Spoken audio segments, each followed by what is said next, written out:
Boys and girls, boys and brothers, men and women, all the viewers, welcome back to another video. অনেকে হয়তো ভাবতেছেন রুমের ভিতরে শালায় চশমা পরে আছে কেন? ঘুম থেকে উঠছি একটু আগে মাত্র, তো চোখ মুখ একদম ফুলে আছে। এই অবস্থায় আপনারা দেখলে আমাকে ভয় পেয়ে যেতে পারেন। So I don't want to scare you guys. I'm back to a brand new video. তো আজকের ভিডিওটা একটু ডিফারেন্ট হতে যাচ্ছে, কারণ আজকে মোটো ব্লগিং কম, জিম ব্লগিং একটু বেশি হচ্ছে। Because I started to go to the gym for the last 7 days। বিগত 7 দিন যাবত জিম করতেছি। শরীর স্বাস্থ্যকে ফিট করা প্রয়োজন। ভুঁড়ি টুড়ি একদম বাইরে গেছে, বড় হয়ে গেছে, শরীরে তেল চর্বি জমে একদম খুব খারাপ অবস্থা।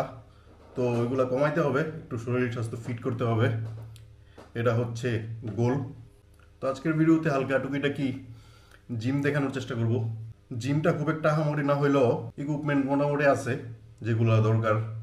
তো আমাদের এলাকা একটু মফস্বল এলাকা, তো হাই ক্লাস জিম এখনো হয় নাই, হইলেও মানুষ যাবে না ওইটাতে, কারণ টাকা বেশি লাগবে। তো এই কারণে একটু medium class to average class জিমেই ভর্তি হইলাম। আগে শরীরটা ফিট করতে হবে, তারপর যদি ফিউচারে বিল্ড করতে চাই তাহলে একটা ভালো জিমে ভর্তি হব। যদি ঢাকা শহর শিফট হই কোনো সময়, দেন উইল সি। লাস্ট 7 দিন জিম করে কতটুকু কমছে জানি না, পেট টেট ভুঁড়ি টুড়ি তো বেশি কমে নাই, কিন্তু শরীর স্বাস্থ্য মনে হয় কমছে কিছুটা, এবং ওজনও কমছে, 1-1.5 কেজির মতো কমছে। এবং এটাকে মেনটেন করাটা খুব টাফ, কারণ আবার যদি খাই কিছু আবার বেড়ে যাবে। So weight loss is the tough thing to do. So I am on a journey, I'll have to learn a lot, work a lot, and finally I hope I'll get the result that I want.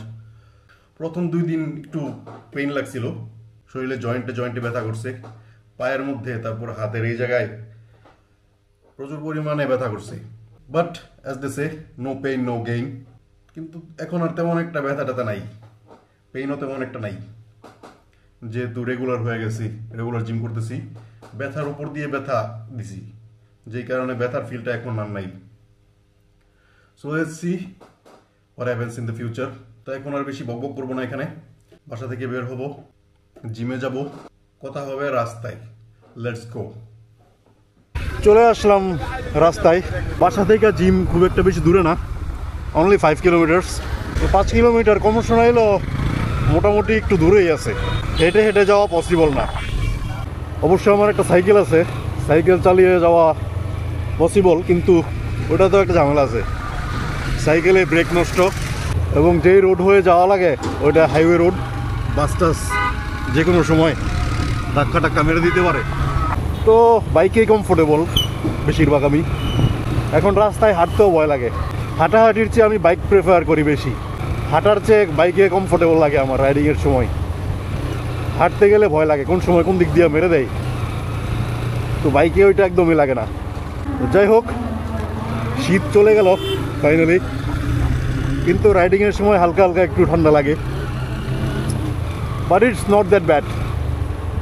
তেমন একটা কনকনে শীতও না,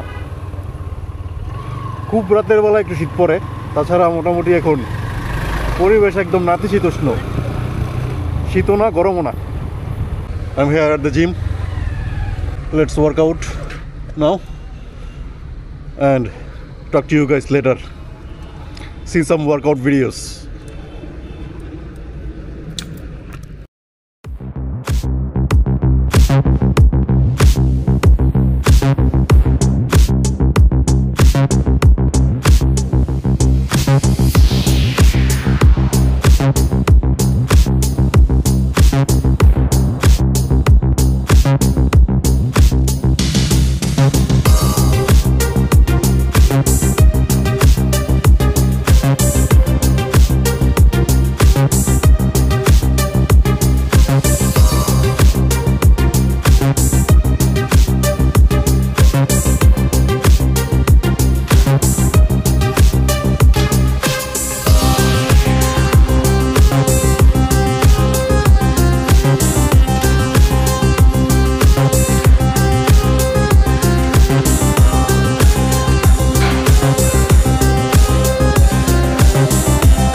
তো আজকের মতো gym শেষ। খুব একটা বেশি করি নাই আজকে, 1 ঘন্টা 20 মিনিটের মতো করছি। আর না হলে নর্মালি 1.5 ঘন্টা 2 ঘন্টা এরকম করি। আস্তে ধীরেই করি, বেশি হেভি ওয়েট মারি না। এখন তাহলে বাসার দিকে যাব, বাসার দিকে যেতে যেতে কথা বলি। ওয়ার্কআউট অনেকগুলো টাইপের ভেরিয়েশন দেখিয়ে দিচ্ছি আপনাদেরকে, এগুলোই মোটামুটি করি। আরও 2-1টা হয়তো করি, সেগুলো দেখাইতে মনে নাই, কিন্তু মোটামুটি এই ভেরিয়েশনগুলোই করি রেগুলারলি। প্রথমে ওয়ার্ম আপ, তারপর হালকা পুশ আপ টুশ-আপ সেগুলা, তারপর ওয়েট টু ওয়েট মারি হালকা, অ্যাপসের স্কোয়াট, ক্রাঞ্চ আপ, বেঞ্চ প্রেস, এইগুলো রেগুলার যা যা আছে সবগুলোই আপনাদেরকে দেখিয়ে দিলাম। নাম সবগুলোর যদিও জানি না। আশা করি আপনাদের ভালো লাগছে। যারা যারা জিম করতে ইচ্ছুক কিংবা মোটিভেশন পাচ্ছেন না, তাদের জন্য এখন থেকে রেগুলার ভিডিও দেওয়ার চেষ্টা করবো জিমের। তো আজকের মতো ভিডিওটা শেষ করতেছি। সবাই ভালো থাকবেন, সুস্থ থাকবেন। Be safe, right safe, stay fit and piece.